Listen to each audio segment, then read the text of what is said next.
ပဲမင်္ဂလာပါဗျကျွန်တော်ရဲ့ Multi Twin ဆိုတဲ့ channel အားလုံးတစ်ခါပြန်လည်ကြိုဆိုလိုက်ပါရဗျကျွန်တော်ရဲ့ Multi Twin ဆိုတဲ့ channel လေးမှာဆိုရင်မိမိတို့အိမ်မှာ lesson သုံးတဲ့ lesson ပစ္စည်းကိုပြင်းနေစနေ training နဲ့ lesson နဲ့ပတ်သက်တဲ့ဗဟုသုတကျွန်တော်ပြောပြပေးနေတဲ့ channel လေးဖြစ်ပါတယ်ဗျကျွန်တော်ရဲ့ channel ထဲမှာအရင်တင်ထားမှုတဲ့ video မှာလည်းစဉ်းစားစားကောင်းတဲ့ပြင်းနေစနေ training နဲ့ lesson နဲ့ပတ်သက်တဲ့ဗဟုသုတကျွန်တော်ပြောပြခဲ့ပြီးဖြစ်လို့မကြည့်ရသေးဘူးစိတ်ဝင်စားရင်ကျွန်တော် channel ထဲမှာတစ်ချက်လောက်ပြန်လည်သွားရှာဖွေကြည့်ရှုအားပေးကြပါအောင်ဗျ okay ကျွန်တော်ဒီနေ့မှာကြာတော့ကျွန်တော်အရင် video မှာပြောထားခဲ့သလိုပေါ့နော်ကျွန်တော်ဒီ AC MIDI နဲ့ကျွန်တော် DC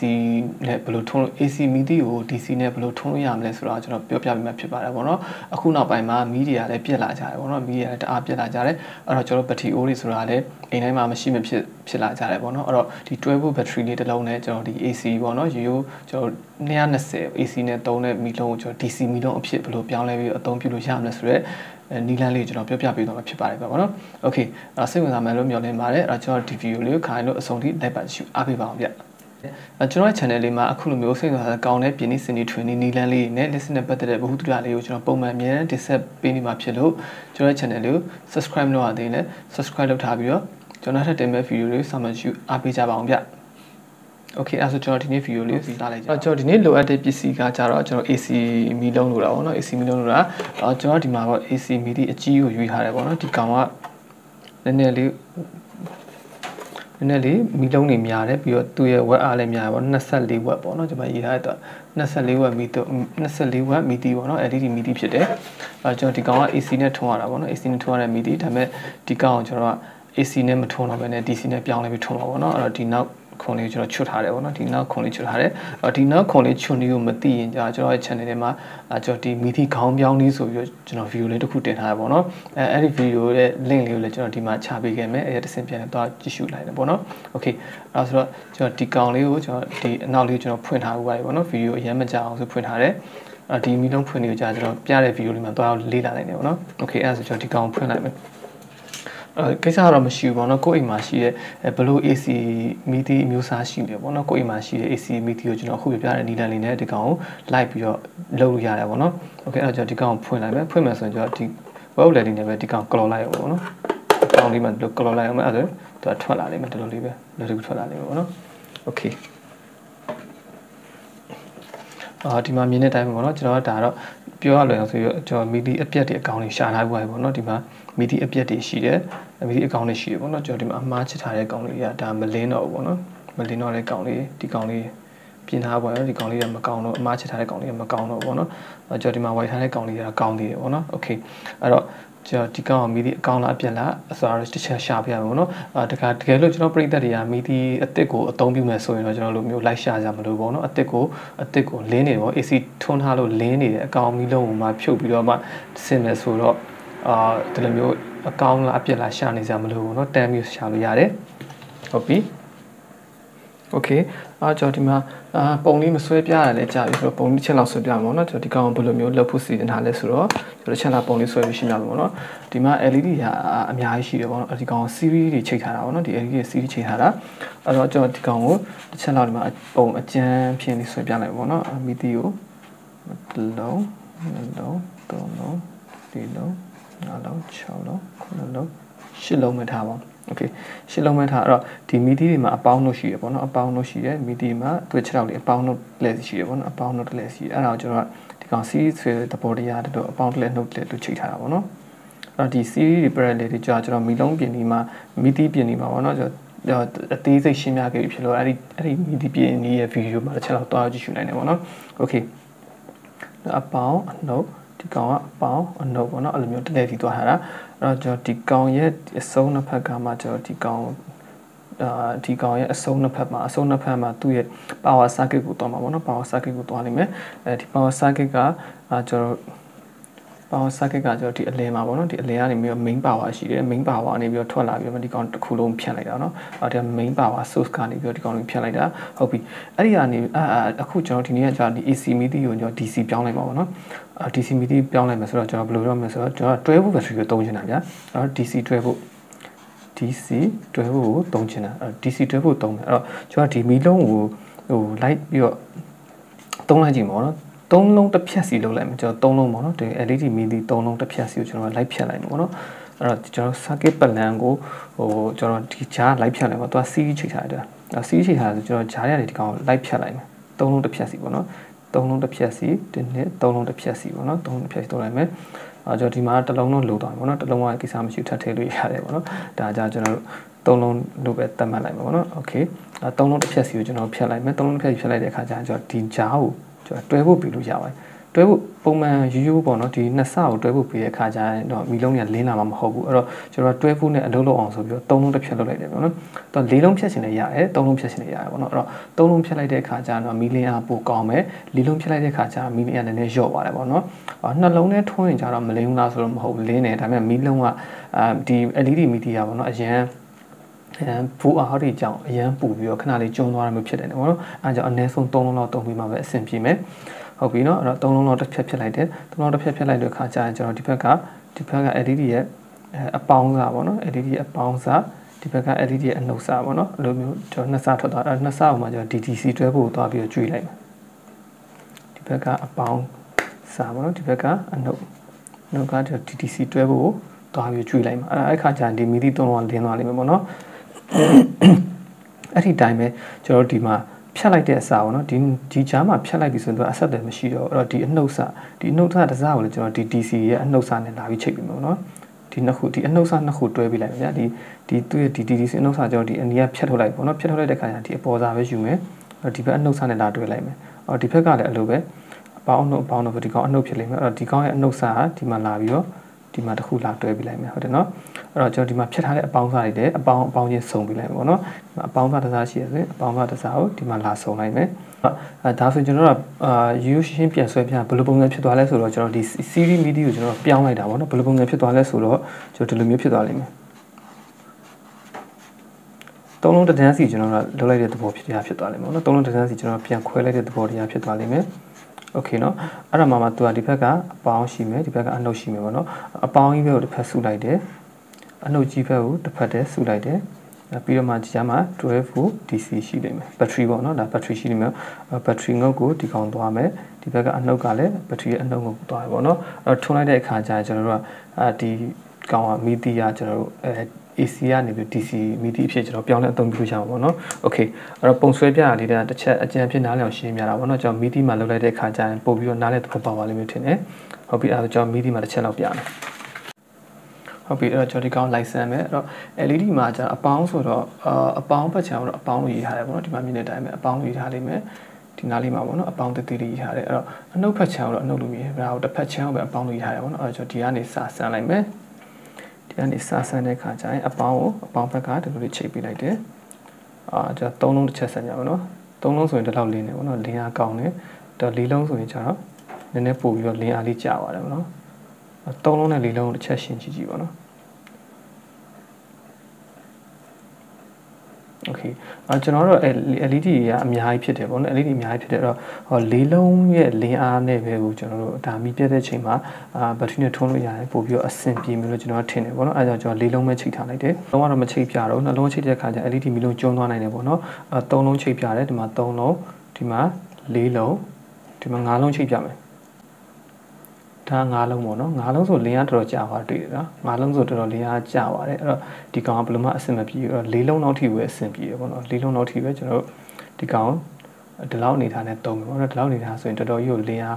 ကောင်းတယ်လို့ပြောရမှာပေါ့နော်မီဒီလည်းမပူဒီ LED မီဒီလည်းမပူပေါ့နော်အရင်မပူ LED မီဒီလည်းမပူပေါ့ပနဲ့ကျွန်တော်ရေရှည်သုံးပြလို့ရမှာပေါ့နော်โอเคအဲ့ဆိုရင်ကျွန်တော်၄လုံးလက်တွဲစီလိုက်ပြီးတော့မှတ်လိုက်မယ်ပေါ့နော်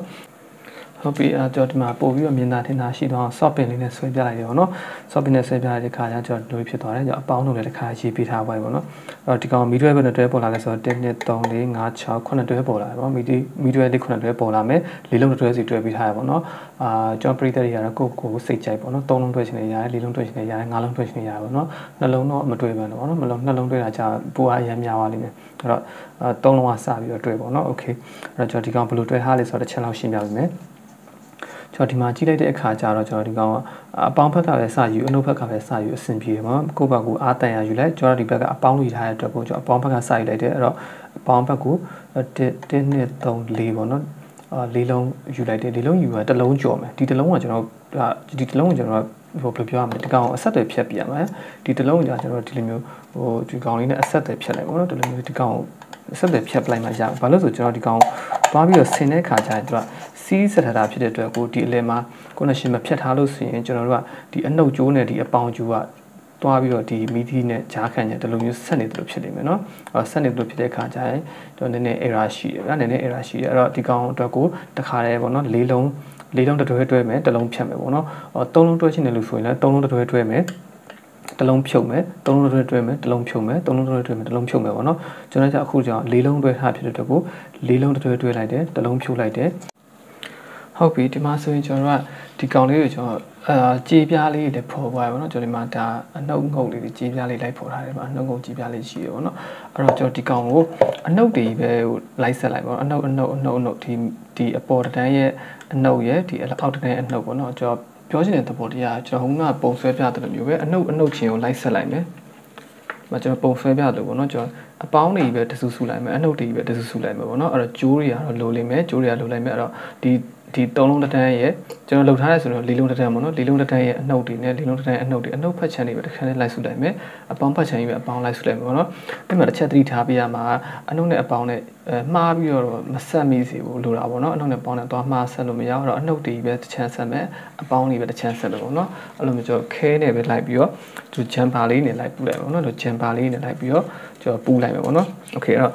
လိုက်ဆက်မယ်ဆိုရင်ကျွန်တော်ကအပေါင်းတစ်လက်နှုတ်လက်မဆက်ပဲနဲ့အပေါင်းကြီးပဲကိုတီးတန်းတစ်ခါဆက်မယ်အနှုတ်ကြီးပဲကိုတီးတန်းတစ်ခါလိုက်ဆက်မယ်ပေါ့နော်โอเคအဲ့လိုမျိုးဆက်တာပို့ပြီးတော့အဆင်ပြေလိမ့်မယ်ပေါ့နော်အပေါင်းတစ်လက်နှုတ်လက်လိုက်ဆက်တဲ့ခါကျကျွန်တော်မှားဖို့လမ်းကြောင်းပို့များတယ်လीအားကြောင့်မလို့ကျွန်တော်လုံးမယ်ဆိုရင်အနှုတ်ကြီးပဲကိုအရင်လိုက်ပြီးတော့ parallel ပူတာမျိုးအပေါင်းကြီးပဲကို parallel ပူတာမျိုးအရင်လုပ်မယ်ပေါ့နော်โอเคအဲ့တော့ကျွန်တော်ဒီကောင်စပြီးတော့ပူလိုက်မယ်အဲ့တော့ဘယ်ကောင်အရင်ပူမလဲဆိုတော့ကျွန်တော်ကအပေါင်းကိုအရင်စပူလိုက်မယ်ပေါ့နော်အပေါင်းငုတ်တွေကိုအရင်စပြီးတော့ပူလိုက်မယ်အဲ့တော့ဒီအပေါင်းငုတ်လေးမှာကျွန်တော်ဂျမ်ပါလေးနဲ့လိုက်ပြီးတော့ဒီကောင်လိုက်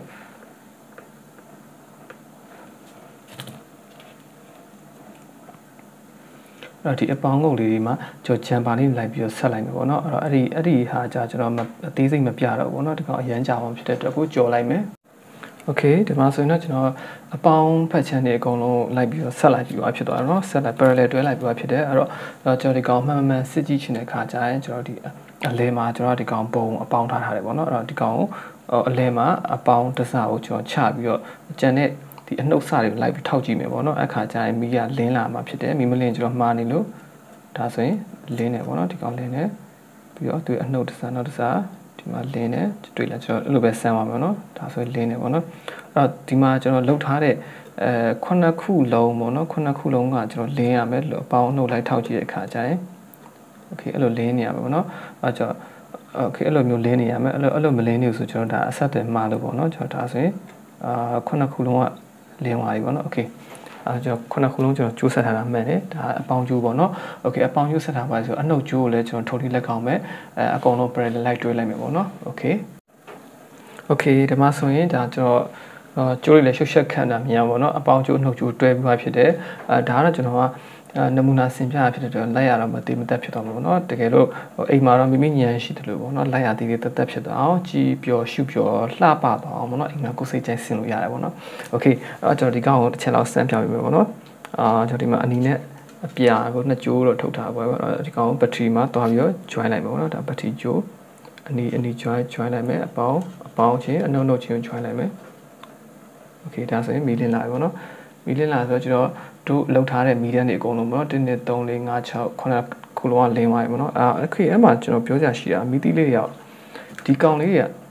ကတချို့โอเคအဲ့မှာကြီးမီတီတချို့လေးကဒီများလေးပေါ့နော်ဒီကောင်လေးဆိုအနီအောင်ဖြစ်တယ်အဲ့ကောင်အနီအောင်ဖြစ်တယ်အဲ့ကောင်လေးကျွန်းကနေမီတီလေးပေါ့နော်ကျွန်တော်ဒီကောင်ကကျွန်တော်အသုံးပြုထားဟိုဟာဖြစ်တဲ့အတွက်ကိုတချို့မီတီလေးကနာနေတယ်ပေါ့နော်အဲ့တော့ဒီအနီဖြစ်နေတဲ့ကောင်လေးကနည်းနည်းနာနေတွေ့လားဒီအနီဖြစ်တဲ့အလုံးလေးကနည်းနည်းနာနေပြီကင်မရာထဲမှာထက်ကိုအပြင်မှာဆိုပို့ပြီးတော့တိတိတသားနေတယ်ပေါ့နော်အဲ့လိုရောင်ပြောင်းနေပြီးနေတဲ့မီတီလေးဖြစ်တယ်အဲ့ကောင်လေးကျွန်းတော့မှာပေါ့နော်ဒီထဲမှာဆိုတလုံးအားနေနေအလင်းအားကျတဲ့ဟာရှိတယ်အဲ့တော့ကျွန်တော်ခုလိုမျိုးပင်ပန်းလှုပ်ပြီးတော့မှဗျာတုံးနေနဲ့ကျွန်းသွားမှထက်ဆိုင်တော့အတစ်တလုံးဝယ်ပြီးတော့ပေါ့နော်မပြတ်သေးတဲ့အတစ်တလုံးဝယ်ပြီးတော့များအခုလိုမျိုးကျွန်တော်ထွင်လိုက်တာပို့ပြီးတော့အဆင်ပြေမယ်လို့ကျွန်တော်ကထင်တယ်ပေါ့နော်ဒါမဟုတ်လေကိစ္စမရှိပါဘူးကျွန်တော်လိုမျိုးပဲအိမ်မှာတုံးထားပြီးသားဒီလို AC မီတီရှိရဆိုရင်ဒီ AC မီတီကိုပဲကျွန်တော်အခုလိုမျိုးလုပ်လို့ရပါတယ်ဗျဒါကတော့ကျွန်တော် ရဲ့ပရိသတ်တွေရဲ့စိတ်ကြိုက်လုပ်လို့ရတယ်ဗျာကျွန်တော်ဒါပြောပြပေးတာပေါ့နော်โอเคဒီကောင်မှာကျွန်တော်ကျွန်းသွားရင်တော့လေကျွန်တော်ဒီကောင်ပေါ့နော်ဒီနာနဲ့မီတီကျွန်းသွားရင်တော့လေဒီတန်းလင်းမှာမဟုတ်တော့ဘူးဒီလေးလုံးတန်းလုံးကလင်းမှာမဟုတ်တော့ဘူးကျွန်တော်ဟိုမှာလုံးကြလို့ဒီကောင်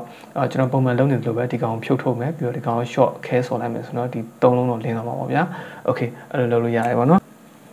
โอเคဒီမှာဆိုကျွန်တော်မီလင်းအားပေါ့နော်မီးမှိတ်ပြီးတော့ပြတာမီလင်းအားတစ်ချက်ကြည့်လိုက်မယ်ဆိုရင်โอเคဒီလိုမြင်ရတယ်ပေါ့နော်အော်မှာကျွန်တော်ပေါ်ပင်နေပါတယ်လုံးဝမြင်ရတယ်ပေါ့ဒီမှာတန်လုံးချထားတယ်โอเคเนาะလုံးဝ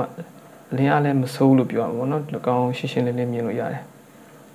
ကျွန်တော်ဒီကောင်ကိုအပေါ်ကနေပြီးတော့သူ့ရဲ့အဖြူကာပါတော့ရှိရပေါ့နော်မျက်လုံးမစူးချင်အဖြူကာပါရှိတယ်အဖြူကာပါဥလိုက်ပေါ့နော်ဒါဆိုရင်တော့ကျွန်တော်လာလို့ဘာလို့ဖြစ်သွားတာပေါ့နော်